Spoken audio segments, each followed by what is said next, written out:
নমস্কার বন্ধুরা, কেমন আছেন আপনারা সবাই? আমি আজকে যে বিষয় নিয়ে আলোচনা করতে যাচ্ছি তা হলো, সামনের কোনো ব্যক্তি যদি রাগের মাথায় বারবার অপমান করে থাকে, আপনাকে দোষী সাব্যস্ত করে থাকে বা সবসময় বলে যে এটা ভুল করছো, ওইটা ভুল করছো, কোনো কাজ হচ্ছে না, তখন কি করা উচিত? তখন নিজে রেগে না গিয়ে চুপ করে থাকা উচিত এবং ওই ব্যক্তির সাথে যখন সে অপমান করছে তখন কথা না বলাই সবচাইতে উত্তম বা শ্রেষ্ঠ। কারণ ওই ব্যক্তির সাথে যদি ওই সময় আমরা কোনো কথা বলি, তখন সেটা হতে পারে, সেটার প্রতিক্রিয়া তখন ততটা ভালো হবে না, হতে পারে আমরাও তখন রেগে যেতে পারি বা রাগের মাথায় কিছু বলে দিতে পারি। তাই যেটা করা উচিত যে, সামনের ব্যক্তি যখন বারবার রাগের মাথায় আজে বাজে কথা বলছে বা নেগেটিভ কথা বলছে, আপনাকে ভুল প্রমাণ করার চেষ্টা করছে, দোষী সাব্যস্ত করার চেষ্টা করছে, তখন তার সামনে চুপ করে থাকা উচিত এবং শোনা উচিত সে কী ধরনের শব্দ, সেন্টেন্স এবং বাক্য আপনাকে ছুঁড়ে মারছে। আপনি যদি চুপ থাকেন তাহলে সে পরে এক সময় অনুশোচনা করবে, মনে মনে ভাববে যে আমি এত কিছু বললাম কিন্তু পাশের থাকা অপর ব্যক্তিটা কিছুই তো বলল না। একটা না একটা সময় সে অনুশোচনা করবে এবং সে সেটা বুঝতে পারবে।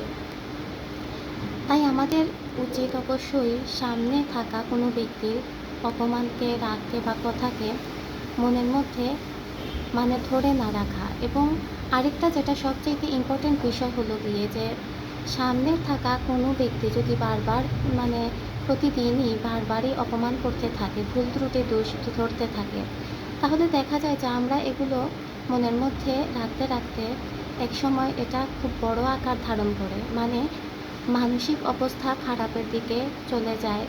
মানসিক দিক থেকে বিভিন্ন ধরনের ডিসঅর্ডার জনিত রোগ হয়, শরীরের বিভিন্ন দিক দিয়ে অসুস্থতার শিকার হতে হয়।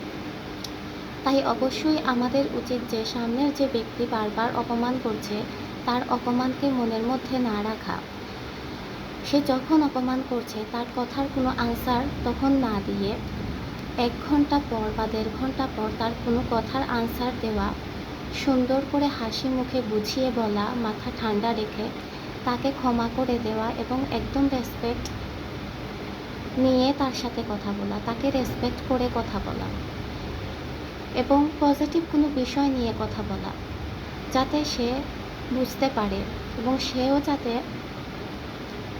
আন্ডারস্ট্যান্ড করতে পারে এবং সেও যাতে এরকম ভুল না করতে পারে বা সেও যাতে এরকম অপমান না করতে পারে, তার আচরণ যাতে সে নিজে থেকেই শুধরে নেয়। তাই আমাদের উচিত কারো অপমানকে নিজের মনের মধ্যে ধরে না রাখা। হ্যাঁ বন্ধুরা, এটা ছিল আমার আজকের আলোচনার বিষয়। আমার এই আলোচনা যদি আপনাদের ভালো লেগে থাকে তাহলে আপনারা বেশি বেশি করে সাবস্ক্রাইব করবেন, শেয়ার করবেন। ধন্যবাদ বন্ধুরা, নমস্কার আপনাদের সবাইকে।